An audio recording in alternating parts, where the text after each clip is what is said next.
Ready start.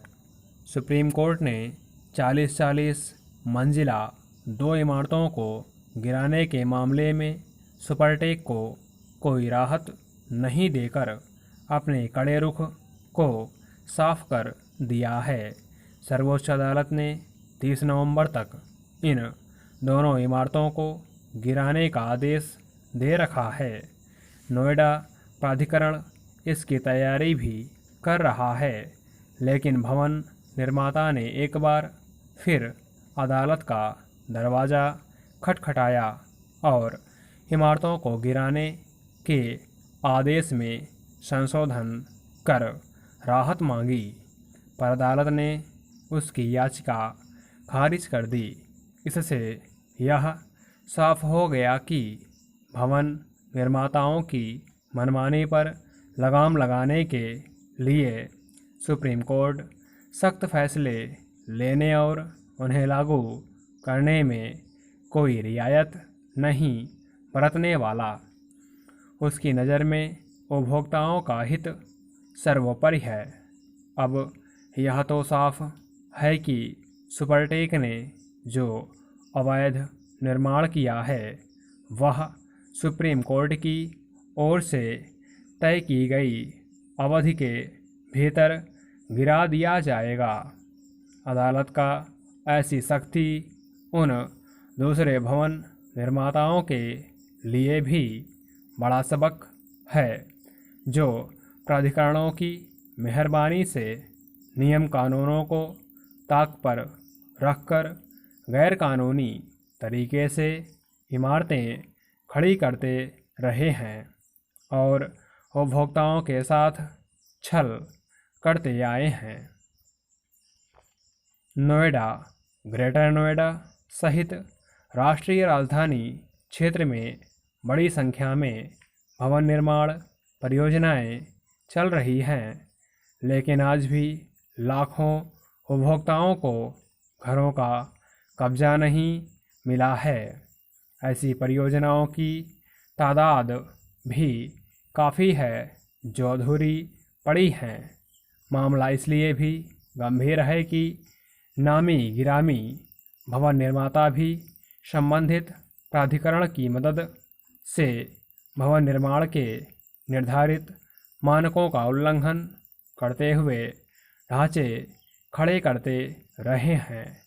Supertech के मामले में तो इलाहाबाद हाई कोर्ट 6 साल पहले ही दोनों इमारतों को गिराने का आदेश दे चुका था, पर कंपनी ने कानूनी रास्ते का फ़ायदा उठाते हुए सुप्रीम कोर्ट में याचिका दायर कर दी। उसे उम्मीद रही होगी कि यहाँ उसे राहत मिल जाएगी, पर सुप्रीम कोर्ट ने इलाहाबाद हाई कोर्ट के फैसले को बरकरार रखते हुए अवैध निर्माण गिराने का आदेश दिया। यह फैसला इसलिए भी सख्ती से लागू होना ज़रूरी है ताकि भवन निर्माता अवैध निर्माण करने से डरें। इस मामले में अदालत ने भवन निर्माता के अलावा संबंधित प्राधिकरण पर भी नकेल कसी और इसी का नतीजा है कि आज इस मामले में विशेष जांच दल की जांच में 26 अधिकारी दोषी पाए गए हैं। देखने की बात अब यह है कि उत्तर प्रदेश सरकार इनके खिलाफ कितनी सख्त कार्रवाई करती है जो एक मिसाल बने। पूरा पैसा दे देने के बावजूद समय पर घर नहीं मिलने और भवन निर्माता द्वारा धोखाधड़ी किए जाने जैसे मामलों को लेकर अदालतों में मुकदमे चल रहे हैं। लोग एक छत के लिए जीवन भर की गाढ़ी कमाई लगा देते हैं। ऐसे में अगर सालों तक घर मिलने का इंतज़ार करना पड़ जाए तो कितनी मानसिक पीड़ा होती होगी, इसका अंदाज सहज ही लगाया जा सकता है।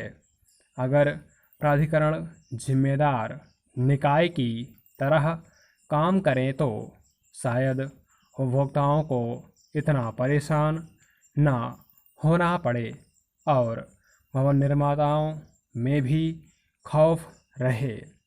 लेकिन हैरानी की बात तो यह है कि प्राधिकरण ही भ्रष्टाचार के गढ़ में तब्दील हो गए हैं।